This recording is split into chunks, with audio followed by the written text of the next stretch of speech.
In this week's media review, I'm interviewing the British Nigerian artist Eca Eps. Eca, it's very clear that you're a political artist, that you cover subjects, a range of subjects from secularism to feminism to human rights, Nigerian politics. It's all in there. But I want to ask you, first of all, why did you become an artist? Can you tell us about your art? So my entry into art making didn't come from a traditional art school background. So I studied journalism.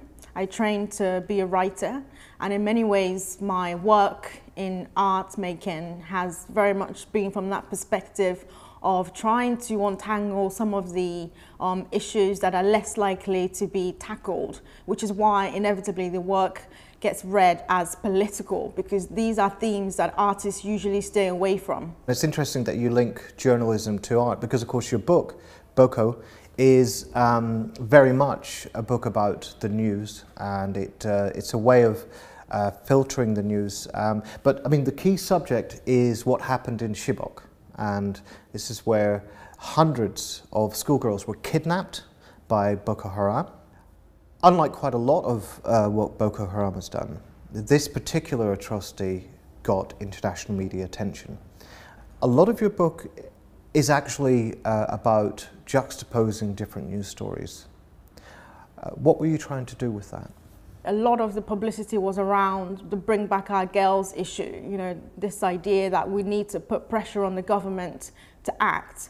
But I felt that it was kind of glazing over many of the underlying fundamental issues, which makes it possible for something like that to happen in the first place, you know, such as the endemic violence against women and girls, which is sanctioned by the government, you know, the continued persecution of gay people.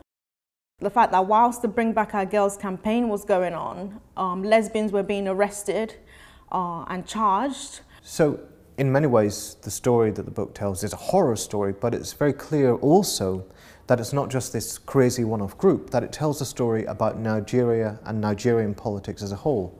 I think it really reveals the chaos that is the Nigerian political system, which is still very much trying to find its feet since the colonial administration. So the politics is, rather than being defined by ideology, is driven by greed and ego and persona.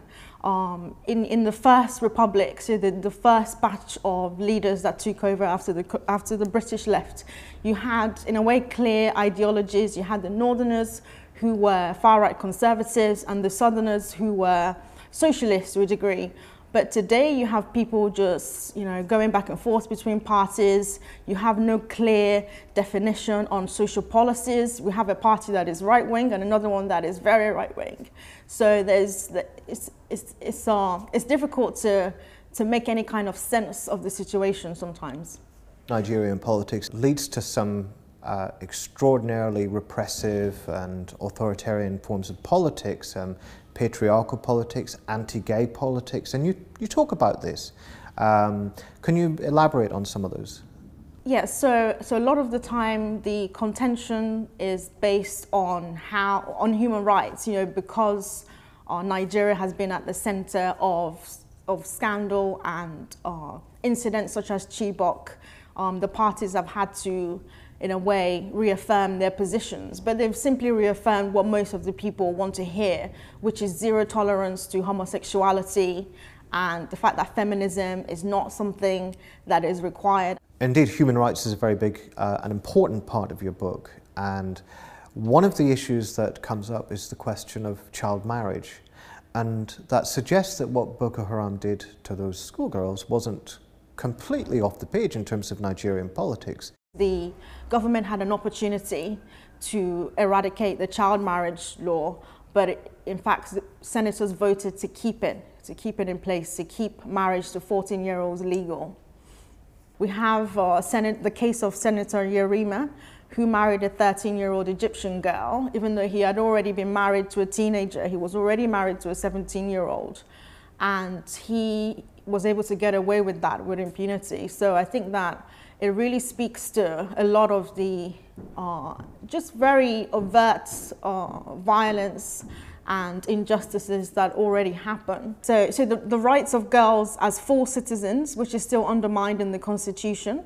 They're only seen as citizens if they're married or if they're still under their fathers. It is a politics that insists that women are not equal citizens, that women have to come second, and that women largely are properties of their husbands or fathers.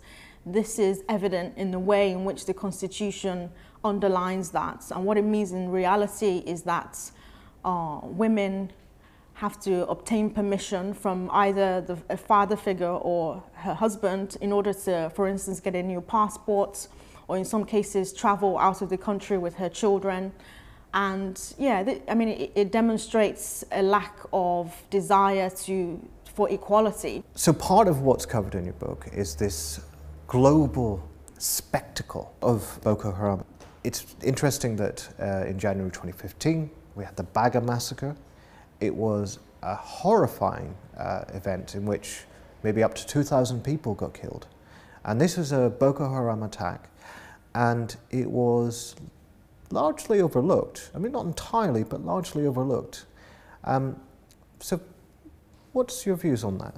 In January 2015, from around the 2nd of January, for 5 days, Boko Haram just completely brought down an entire village, Baga. But this is part of a move by Boko Haram where they've been expanding the territory further out to the east. And over the course of 5 days, more than 2,000 people were killed, and the entire village is burnt. I think it's easy to look back and point the finger to the Western press for not covering what happened in Baga. But if we look more closer to home, we see that even the Nigerian press did not cover the stories. I think that one of the ugly truths that we have to confront is the fact that in Nigeria there's still a lot of tribal tension. So the fact that the press in the south do not necessarily feel that northern lives are worth as much as European ones, clearly. There's still a lot of tension between Christians and Muslims, between ethnic groups, whereby unless the violence really hits close to home, it's not a priority. So when Baga happened, for instance, the government's first response was to undermine the numbers, was to claim that it wasn't a massacre, it was just an incident. But in reality, of course, the opposite was true. So I think that we have a lot to answer for, and I think that the Nigerian press should be held more accountable and should maybe reconsider their priorities in covering events such as Baga. One of the outgrowths of this dispute is the flight of terrified refugees from Nigeria. So there was a statistic recently that found that 21% of the refugees arriving in Italy, presumably by boat, are from Nigeria. And what about the press coverage of Nigeria in the UK, in Europe, in North America? If there was, say, better coverage of what's happening with Nigerian society in general, would this be helpful?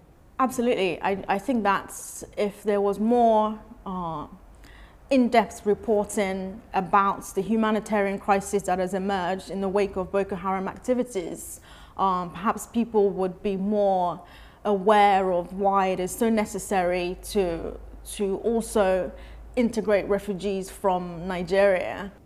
What are the sources of news from Nigeria that you would recommend looking at if you wanted to get a reasonable picture of what's happening?